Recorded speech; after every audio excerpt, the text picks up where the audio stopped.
अब जनाब टाइम कम है और मुकाबला सख्त है, 2 हांडियाँ पकानी है, पुलाव और शोरबा। तो उसके लिए मैंने ना क्या करना है कि ये गोश्त तकरीबन 1 किलो लगभग है, ये बगैर हड्डी का गोश्त है।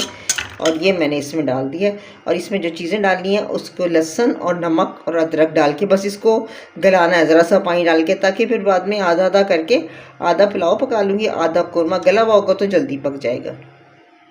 दोनों चीज़ों पकाने के लिए ना मैंने ये 1 पोथी लहसुन है, इसको छील लेना है, अदरक का छोटा सा टुकड़ा लेना है, अदरक पीस लेना है और लहसुन को सिर्फ कुचला हुआ जैसे तोड़ने या छीलने के लिए कुचलते हैं उतना ही रखना है। ये लहसुन मैंने छील लिया है और ये देखें अदरक बहुत थोड़ा सा लिया है, इतना ही, इतने लहसुन के लिए 1 पोथी लहसुन के लिए इतना अदरक काफ़ी है। ज़्यादा अदरक नहीं डलता, ना ज़्यादा अदरक लहसुन डलता है किसी सालन में, ना अदरक डलता है।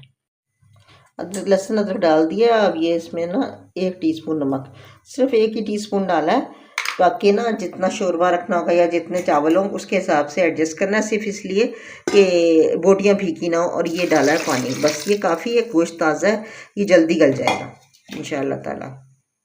बनाने के लिए ना ये 2 टमाटर डालने हैं और ये थोड़ा सा मेरे पास हरा धनिया ये डालना है और पुदीना मेरे पास ताज़ा नहीं है तो मैं सूखा डाल दूँगी।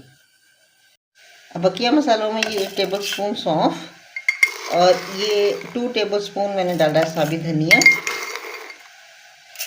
और हाफ टी स्पून डालना है सफ़ेद ज़ीरा। अब पुलाव में ये डालने टमाटर और लहसुन अदरक। अब जो धनिया ना वो बाद में डलेगा चावल डालने के बाद। पुलाव बनाने के लिए ना बस अब ये प्याज मैंने फ्राई किया और इसको इसमें मैंने डालना है अब गोश्त। टमाटर भी हो रहे हैं साथ साथ, प्याज भी है इसमें डली हुई, ऑयल भी। और ये देखें ना ये है इसमें सौंफ धनिया, ये ज़ीरा सौंफ धनिया ये मैंने पीसा था, ये डाल दिया। अब डालना है नमक और साबित कुटी हुई मिर्चें।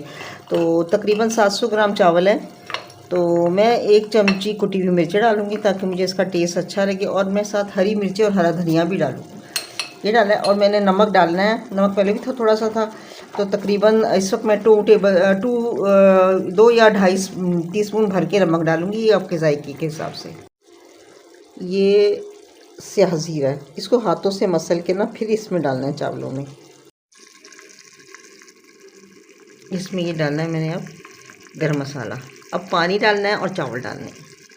अब इसमें ना चावल डाल दिए और पानी डाल दिया, बस अब ये धनिया डाल के इसको बंद करना है।